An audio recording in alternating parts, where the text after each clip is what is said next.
Is she Indian or is she black? She is always But you know identified what? as a black I woman. She went to a respect either historically black one. college. I respect either one. Hey guys, and welcome back to OT Views. So, Donald Trump said some words today that got everybody going in a frenzy and just going out of wax. But I refuse. I refuse because this is nothing new. This is not new. We knew this was who he was. This is who he's always been. So I'm not paying him any mind except when I'm here. Black caucus when she became a senator. She is a black woman. And to your point, Whoopi, in this country, if you are biracial, but you have any drop of black blood in you, you are considered a black person. That was the one drop theory, That's as the a matter one of drop fact. theory. Yes. We didn't make those rules. No.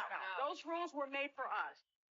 This is the bar. Scott was just amazing, and Claudia Gupa did an excellent job holding his feet to the fire. And there is something about when women challenge him that he unravels. And what I was struck by wasn't just the blatant racism, the lack of understanding of what it means to be biracial. I believe that that's what his motive was. It was like an opportunity to say to all the racists out there, see what I'm saying here? You see what I did there?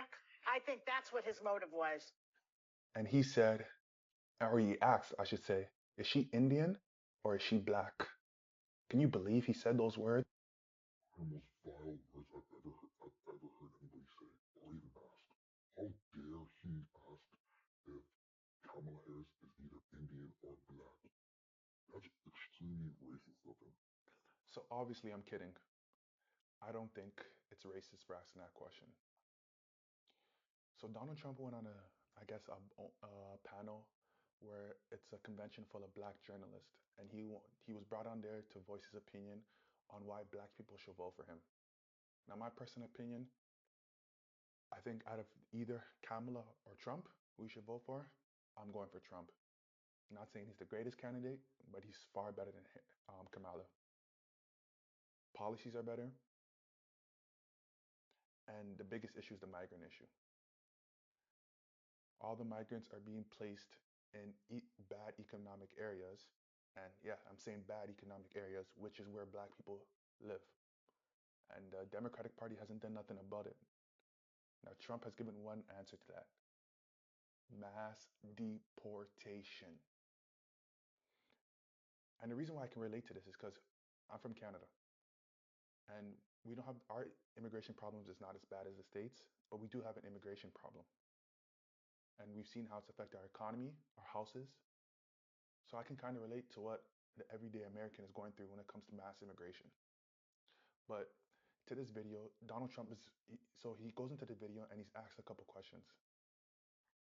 And it's, to me, you can see just on from the get-go, it was the panelist, or one of them I should say, was looking to just get a gotcha moment for him. And throughout the whole conversation, she didn't ask no solid questions regarding policy. It was only past stuff like, oh, people have said Kamala's a DEI hire. Do you agree? What the fuck does that have to do with the policies that are affecting everyday Americans? All right, guys. So before we get into the video, I'm just going to ask you if you can please like, comment, and subscribe. I'm a young YouTube channel. I'm trying to grow. Let's get into it.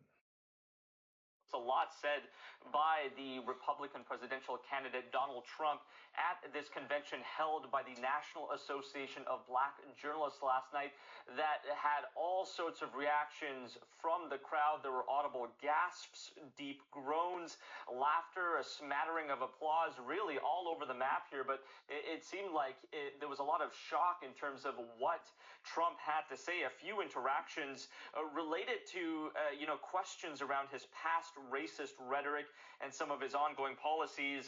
One black journalist questioning racist comments made by Trump in the past and why the black population would support him. He replied by calling the question horrible, hostile, and a disgrace. There was the reason why he said it's horrible, hostile, and it's a disgrace is because the reporter who asked the question did not even ask, hey, how are you doing, and introduced herself properly. She just went right into it and started attacking him. And everyone knows Donald Trump. He's a person who's hostile. If you come at him, he's going to come at you. So it's nothing too serious. This guy's just over-exaggerating. claims that migrants crossing the U.S. border would take away black jobs as well. That resulted in a lot of groans and gasps from the crowd as well. Black jobs. What is wrong with saying that migrants are coming to the country taking black jobs? If you look at statistically speaking, most black people don't make a lot of money in the States. So they work lower end jobs. And if you look where the migrants are being dumped off into in places like Chicago, New York, it's the lower end. And they're taking those jobs that black people usually do. So they're black jobs. Well, but one really became a headline today, especially, and that was questioning Kamala Harris's identity. Have a listen to how Donald Trump phrased this. I've known her a long time indirectly, not directly very much, and she was always of Indian heritage, and she was only promoting Indian heritage. I didn't know she was black until a number of years ago when she happened to turn black, and now she wants to be known as black. So I don't know, is she Indian or is she black? She has always identified as a black woman. I respect either. Hold up. Black college. I respect either one. What was wrong with the question he asked? He literally asked, is she Indian or is she black?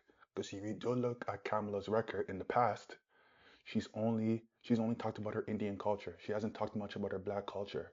But now that she sees it's fit because of the presidential race and to vote up and drum up the black vote, she's mentioning that she's black. He's literally just asking from her past experiences, and what I've noticed is that she sticks to more of the Indian side of her culture instead of her black side. And he's just wondering, which one is she doing? Is she going for the Indian or black, or is she going for both? And he literally said at the end that he doesn't care. He thinks both cultures are good. So what's the big idea? What's the big problem? And for the record, Kamala Harris has always said she's half black, half Indian, from Jamaican and Indian heritage. Cap. No, she hasn't. She shot back after this convention, saying that this is divisive and disrespectful rhetoric, saying that this would be what 4 more years under Donald Trump would look like. So divisive? So it's not divisive to have white woman for Kamala, black woman for Kamala, black men for Kamala, white dudes for Kamala. It's not divisive when Joe Biden goes on the Breakfast Club and says to Charlemagne, if you don't vote for me, you're not black.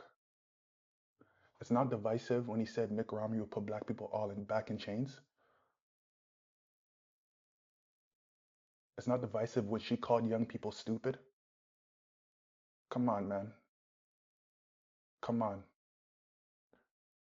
So you guys saw that. Now, what's my take on the video? It's whack. It's black people, mainstream media, everybody's just getting angry over nothing. He didn't say nothing bad. He asked the question, is she Indian or is she black? He asked because Kamala Harris in the past hasn't really advocated for her black side and mostly her Indian side. So he wants to know is that why is she embracing that now? You guys asked her if you guys think she's a DEI hire. Yes, she was a DEI hire.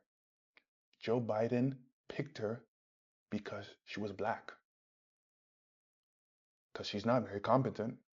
And I'm not being disrespectful because she's accomplished a lot in her life. But as a vice president and maybe future presidential leader, no fucking way. And it's crazy to me that black people find this disrespectful, but you guys don't find it disrespectful when Kamala holds a rally in Atlanta and she puts on a fake black accent. Elder a professor, this is how she normally speaks. We are all in this together, and your vote is your power. So please make sure your voice is heard this November and register to vote at vote.gov. That was Kamala on the set of a drag queen show. Here is Kamala in Atlanta talking to a mainly black audience. See if you can detect the subtle difference. And you all helped us win in 2020, and we're going to do it again in 2024. You You don't find it disrespectful that at that rally where she's supposed to be discussing her policies to help improve the black lives in Atlanta, she talks for like 20 minutes, and then Meg Thee Stallion comes in the rally and starts twerking?